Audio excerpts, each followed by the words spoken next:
Everybody, and welcome to More Books with B. Sharice. I'm your host, B. Sharice Moore. I thought it'd be nice to have like a change of environment. So, this is my classroom. This is my little classroom library behind me with all the books I've been talking about. And it's just brighter in here, and I don't have to fight with my toddler and make sure he's asleep and all that. Okay? So, welcome. I hope you've had a wonderful weekend. I hope you're rested and ready for the week coming up. And let's just jump right in. Okay, so some housekeeping.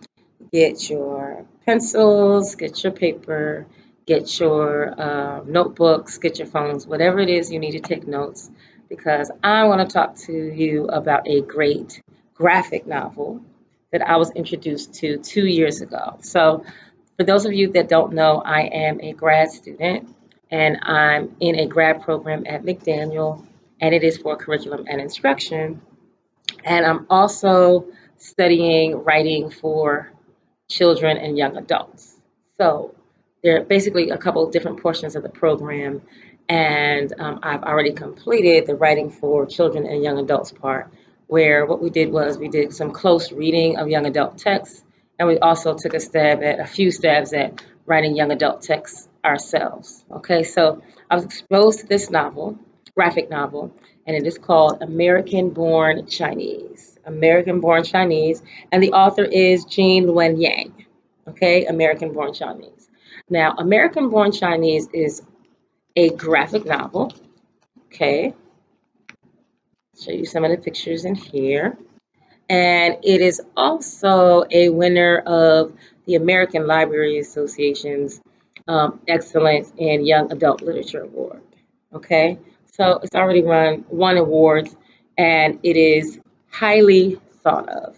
So one of the things that I love about American Born Chinese is because it pretty much mixes, or he links three storylines together to create one powerful text where he really discusses, the author does, the main characters' experiences as growing up Chinese in America. Okay, so he talks about stereotypes. He talks about Chinese mythology in a very satirical way. And he also talks about how, as an adolescent, he came to grips with being this outsider growing up in California. Okay, so I think it's awesome because I really haven't read, to be honest, many Asian authors, and likewise, my students haven't read many Asian authors as well. So this is really important for them to read something and for it to be in graphic novel form for our students to read different types of texts that are diverse, that are rich, and that are really interesting. So last year, when I taught eighth grade language arts, this text was extremely popular. It was one that many of the kids really scrambled to get a hold of. It's really attractive to a lot of my male students, a lot of your struggling readers, a lot of your students who are artists. They gravitate toward the graphic novels. And this is a graphic novel that has a ton of substance. Okay, so I definitely recommend you support it, pick it up. And again, I think it's just a rich text.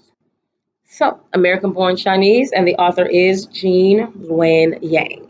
Okay, American Born Chinese. I'll have a link to the book as well as to the author's website in the description section, like I normally do every week. Okay, and for those of you who are new, just know that I'm pretty thorough, so I'll do that again this week. Um, so I was thinking about what students could do as an activity to accompany American Born Chinese. And one of the things that I do with my students is I sometimes have them create their own comic strips. It's a popular activity. A lot of my students are artists or at least interested in art, and they're drawing in the classroom anyway. So why not have them take a look at the themes in this book and have them create their own comic strips. Okay, so you can do that with paper and pencil, but I'm encouraged at my job to incorporate technology wherever I can. So I'm going to have a link in the description section again, just for where you can find apps and different technology driven websites where students can make their own comic strips. So one of them is Storyboard that I used that I think maybe last year, and it was successful. Students seem to enjoy it. All right, but you can also use paper or pencil, and I'm going to link some other apps that you can go to and access for your students to create comic strips. Okay. So thank you so much for stopping by this week. I'm trying to make my videos shorter, more succinct, packed with more information so you can like dive in, watch the whole thing and, run on out and do whatever you have to do. But again, American born Chinese. All right. I think this is appropriate for, I'd say middle school and up. There are a couple kind of mature-ish, you know, concepts in this book that tackle race, that tackle stereotypes, and that tackle adolescence. So even though it is a graphic novel, I wouldn't recommend it for anything lower than middle school. Okay, but of course, use your judgment as an educator, as a parent. So thank you so much for tuning in. Hope you like the change of pace, the change of scenery, and you like my little classroom. And hope it's bright and inviting the way I designed it to be. And I appreciate you guys. So please like, please share, please comment. Again, I don't get enough comments. So tell me how I'm doing. All right. Tell me what you need, what I need to do better. Recommend a book to me. All right. If you write, recommend your book to me. Okay. And I'd love to review it, talk about it, and try to create an activity that is related to that book. Okay. So reach out. So like, comment, share, subscribe. Like, comment, share, subscribe. This is B. Sharice Moore. Thank you so much for spending time with me and enjoy the rest of your week. Take care.